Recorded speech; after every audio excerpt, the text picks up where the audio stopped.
Why is it so important to always be truthful and not tell lies? Lying has a downward spiral effect that affects everything else in life. Let's discuss. Hello, I'm Sharon Goodman Hill with the Daily Home Bible reading for Friday, July 3rd, 2026, titled Lies versus Truth, found in Ephesians, the 4th chapter, 25th through the 32nd verse. I can't put it any plainer than it says in the NLT version. I'm going to read this passage for you from the NLT. So stop telling lies. Let us all tell our neighbors the truth, for we are all parts of the same body. And don't sin by letting anger control you.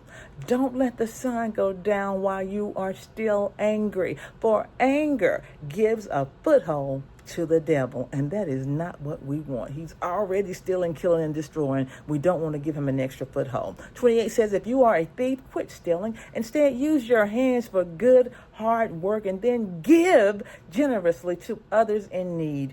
Don't use foul or abusive language. Let everything you say be good and helpful so that your words will be an encouragement to those who hear them.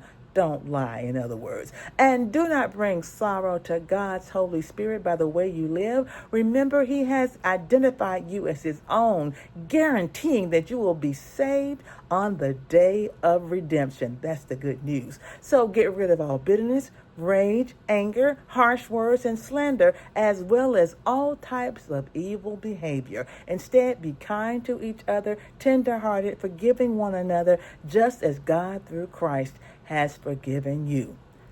If you obey, you're blessed. If you disobey, you're cursed. Let's be truthful people. God bless you today, saints. Thank you for the pleasure of your time.